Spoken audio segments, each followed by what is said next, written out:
Why were those who walked through another person's grain allowed to pluck it? This is the question that we seek to answer today as we continue our verse-by-verse study of the book of Deuteronomy on walking through the Bible. The glory of his cross. If you have a Bible with you, turn to Deuteronomy chapter 23. We're going to be reading from verses 15 to 25.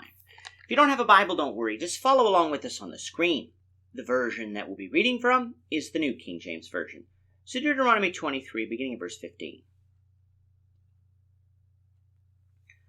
You shall not give back to his master the slave who has escaped from his master to you. He may dwell with you in your midst in the place which he chooses within one of your gates, where it seems best to him. You shall not oppress him. There shall be no ritual harlot of the daughters of Israel, or a perverted one of the sons of Israel. You shall not bring the wages of a harlot or the price of a dog to the house of the Lord your God for any vowed offering, for both of these are an abomination to the Lord your God. You shall not charge interest to your brother, interest on money or food or anything that is lent out at interest. To a foreigner you may charge interest, but to your brother you shall not charge interest. The Lord your God may bless you in all to which you set your hand in the land which you are entering to possess. When you make a vow to the Lord your God, you shall not delay to pay it, for the Lord your God will surely require it of you, and it will be a sin to you.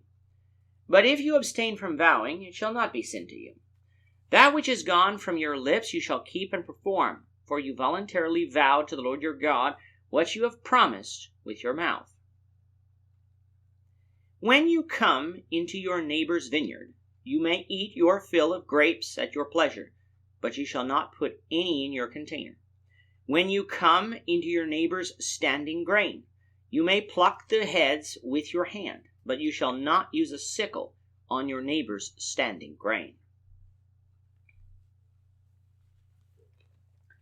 So far in this chapter, we've seen instructions given as it concerns who was to be admitted into the assembly of the Lord, as well as how Israel's army was to remain ceremonially clean while going out to battle, that the Lord God may be with them.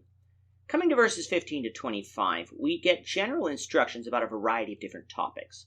The first talked about returning a master slave who escaped. Since we've talked about slavery in Israel, that it was permitted, though not commanded by God, and we've talked about theft before and how Israel was to return things that were not theirs, this instruction might seem a little confusing.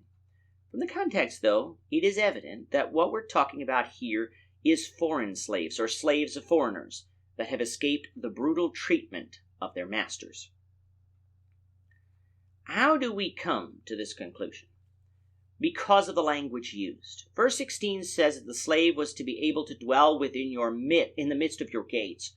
This type of language is often used when foreigners come into the land and being allowed to dwell among them. Add to the fact that instructions were given that they weren't to oppress the former slave, instructions that wouldn't need to be given had this person been an Israelite slave with an Israelite master, and we can safely conclude that we're talking about foreign slaves. Verses 17 and 18 deals with the issue of prostitution. Prostitution, of course, is when someone sells their body in exchange for sexual services. In the ancient world, this was not merely done for fleshly gratification, but also as a part of idolatrous practices, believing that such actions would please the gods that they worshipped. This is how debased mankind's mind and thinking can become when we leave the ways of God. Prostitution in general, but also in worship, was not acceptable in Israel, no matter if it was done by a woman or a man. Moreover, the wages earned from prostitution was not to be given as a vowed offering, for this was an abomination to the Lord.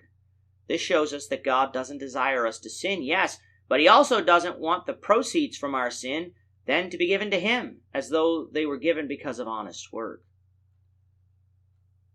The phrase, the price of a dog, in verse 18, does not mean the proceeds from the sale of an animal, but is a colloquial term used in this context to refer to a male prostitute, showing us again that both men and women were not to engage in prostitution, for that was an abomination to God.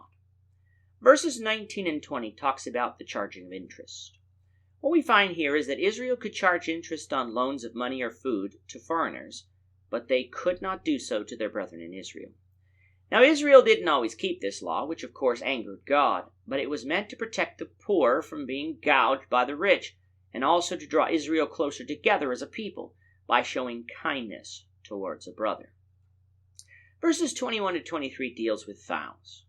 With the exceptions laid out for the redeeming of vows found in Leviticus 27, when something was vowed to the Lord, whatever was vowed was to be paid without delay. It would be sin if the one making the vow didn't pay their vow. However, we learn here an important point. Vowing was never commanded by God in the Old Testament.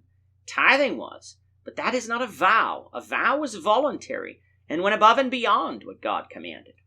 Thus, if you chose not to vow, that wasn't sin, since vowing was not commanded. And then finally we come to verses 24 and 25. Here we find that when people came to their neighbor's vineyard, they were allowed to eat of the grapes, but not carry away any in containers. And when someone came into their neighbor's standing grain, they could pluck the heads of the grain with their hand, but were not to place a sickle to the grain so as to harvest more and take it away. Why did God allow this? As a way to feed those who were poor or traveling on a journey. Note, though, the person was allowed to eat, but only until their hunger was satisfied. They were not allowed to take extra food with them to feed others or sell it in the marketplace. Nor was Israel to take advantage of this allowance and simply choose not to work, but mooch off their neighbor. This was God's way of ensuring that the poor and traveler did not die due to hunger, showing us God's mercy. It is this instruction here in Deuteronomy 23 that Jesus' disciples availed themselves of in Matthew 12, 1-8. If you recall back to that chapter, Jesus' disciples were not accused by the Pharisees of theft, but of breaking the Sabbath by plucking grains in the standing field. Jesus had to remind the Pharisees, though, that it was always right to do good on the Sabbath, which included being able to eat. And since Jesus was Lord of the Sabbath, he understood fully what could and couldn't be done on it. Thus the disciples did not sin when they plucked grain on the Sabbath, because they obeyed this law in Deuteronomy 23 and were only doing that which was necessary to be done during their travels. With that, our time is up for today. The Lord willing, we hope you'll join us for tomorrow's discussion of Deuteronomy chapter 24, verses 1-4, as we continue our walk through the Bible, one verse at a time. Thank you for watching today's episode. We hope that you found it edifying and ask that you not only subscribe to our channel and podcast, but that you like and share this episode among your friends, so that the saving gospel of Jesus Christ can go out to the whole world.